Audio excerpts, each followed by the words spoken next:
YCP నేత Vallabhaneni Vamsi విడుదలయ్యారు. Vijayawada sub jail నుంచి ఆయన రిలీజ్ అయ్యారు. ఫిబ్రవరి 16న అరెస్ట్ అయిన ఆయన 137 రోజుల పాటు జైలులో ఉన్నారు. ఆయన మీద మొత్తం 11 కేసులు నమోదు కాగా రెండింట్లో ముందస్తు బెయిల్స్ వచ్చాయి. కాగా ఆయన బెయిల్ను రద్దు చేయాలి అంటూ సర్కార్ వేసిన పిటిషన్ను సుప్రీంకోర్టు కొట్టేసింది.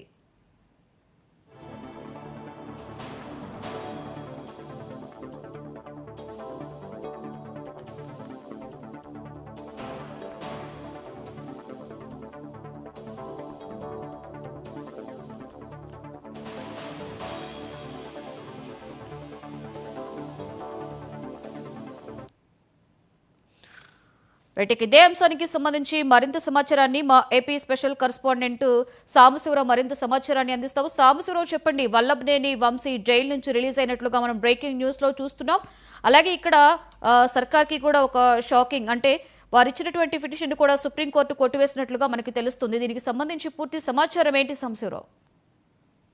లక్ష్మి, మనం చూసుకున్నట్లయితే వైఎస్ఆర్ పార్టీ కాంగ్రెస్ నేతగా ఉన్నటువంటి గన్నవరం మాజీ ఎమ్మెల్యే అయినటువంటి వంశీ మోహన్ కి అయితే కోర్టులో భారీ ఉపశమనం లభించిందని చెప్పాలి.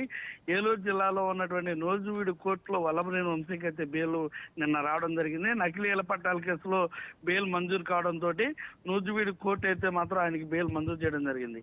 2 లక్షల రూపాయలకు సంబంధించి నగదు, అదేవిధంగా 2 షూటీలు, వారానికి 2 సార్లు స్టేషన్ కి రావాలని షరతులు పెట్టి ఆయనకి ఏదైతే బెయిల్ మంజూరు చేయడం జరిగింది. అయితే ఇప్పటి వరకు ఆయనకి 10 కేసుల్లో వంశీకి బెయిల్ మంజూరైంది. వంశీ అన్ని కేసుల్లో కూడా బెయిల్ రావడంతో జైలు నుంచి అయితే కొద్దిసేపటి క్రితమే విడుదలైనటువంటి పరిస్థితి. మరోవైపు బెయిల్ రద్దు చేయాలని సుప్రీంకోర్టులో ఆంధ్రప్రదేశ్ ప్రభుత్వం పిటిషన్ దాఖలు చేసినటువంటి పరిస్థితుల్లో ప్రభుత్వం పిటిషన్ పై విచారణ కూడా జరగడం జరిగింది.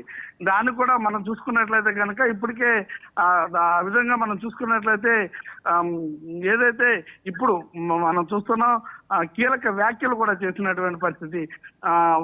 ఏదైతే ప్రభుత్వం తరపు న్యాయవాది సిద్ధార్థ లోత్రా వాదనలు అయితే మాజీ ఎమ్మెల్యే వంశీ బెయిల్ రద్దు చేయాలంటూ కూడా ఏపీ ప్రభుత్వం తరపున ఆయన పిటిషన్ అయితే సుప్రీంకోర్టులో దాఖలు చేయడం జరిగింది. దానికి సంబంధించి వంశీకి ఏపీ హైకోర్టు ఇచ్చినటువంటి బెయిల్ రద్దు చేయాలంటూ కూడా ఏపీ ప్రభుత్వం అయితే సుప్రీంకోర్టును ఆశ్రయించడం జరిగింది.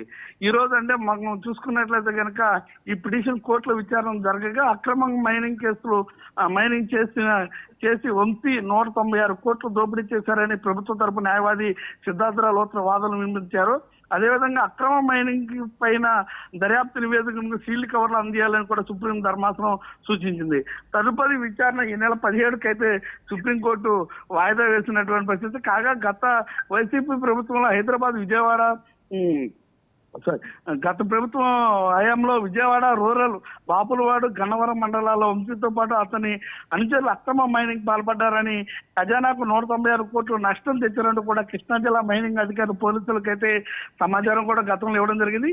ఈ మేరకే 14న గన్నవరం పోలీసులు కేసు కూడా మే 14న నమోదు కూడా చేయడం జరిగింది.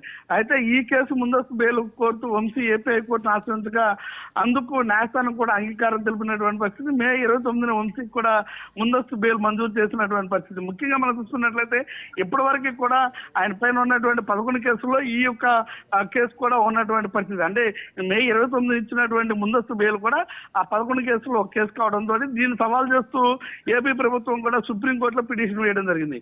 మొత్తంగా మనం చూసుకున్నట్లయితే సివిల్ కేసు, అలాగే సివిల్ కేసులో మాజీ ఎమ్మెల్యేకి ముందస్తు బెయిల్ సుప్రీంకోర్టు నిరాకరించింది. గన్నవరంలో ప్రైవేట్ స్థలాన్ని ఆక్రమించుకున్న కేసులో వంశీకి హైకోర్టు ముందస్తు ఇచ్చినటువంటి బెయిల్ ఏదైతే ఉందో ఆ బెయిల్కి సంబంధించి కూడా హైకోర్టు తీర్పును సుంకర సీతామహాలక్ష్మి సుప్రీంకోర్టులో సవాల్ కూడా చేయడం జరిగింది. దీనిపై ఈ రోజు విచారణ జరగగా అందులో 2024 దాడి జరిగితే 2025లో ఎఫ్ఐఆర్ దాఖలు చేయడం ఏంటని న్యాయస్థానం కూడా ప్రశ్నించడం జరిగింది. సివిల్ కేసును క్రిమినల్ కేసుగా ఎలా మారుస్తారంటూ కూడా మరో ప్రశ్న అయితే సంధించడం జరిగింది. అదేవిధంగా సుప్రీం ధర్మాసనం ఈ క్రమంలో హైకోర్టును మంజూరు చేసినటువంటి ముందస్తు బెయిల్ కూడా రద్దు చేసేందుకు సుప్రీంకోర్టు నిరాకరించడం కూడా జరిగింది. మొత్తంగా మనం చూసుకున్నట్లయితే కనుక వల్లభనేని వంశీకి అయితే మాత్రం మంచి ఊరటే లభించిందని చెప్పాలి. మొత్తంగా ఆయన మనం చూసుకున్నట్లయితే కనుక ఇవాటి వరకు కూడా 138 రోజుల పాటు జైల్లో ఉన్నారు.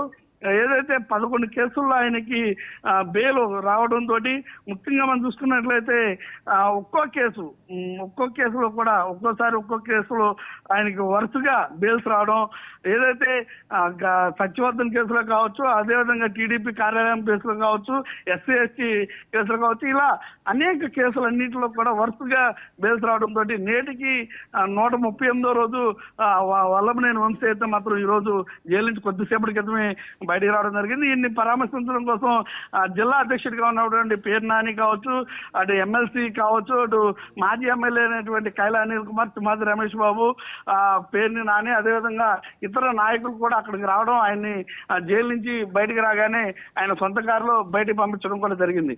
మొత్తంగా మనం చూసుకున్నట్లయితే మాత్రం అక్కడికి కూడా పెద్ద ఎత్తున వంశీ అభిమానులు కూడా చేరుకోవడం జరిగింది. వంశీ అభిమానులు కూడా పెద్ద ఎత్తున వంశీ తరపున నినాదాలు చేస్తూ కూడా ఉండడం జరిగింది. వాళ్ళందరినీ కూడా చూసి నమస్కారం చేసుకుంటూ ప్రతి ఒక్కరికి నమస్కారం చేసుకుంటూ వంశీ అయితే కారెక్కి వెళ్ళిపోవడం కూడా జరిగింది. మొత్తంగా వంశీకి అయితే మాత్రం భారీ ఊరట అయితే లభించిందని మనం చెప్పాలి Lakshmi. Right, thank you Sambasivarao.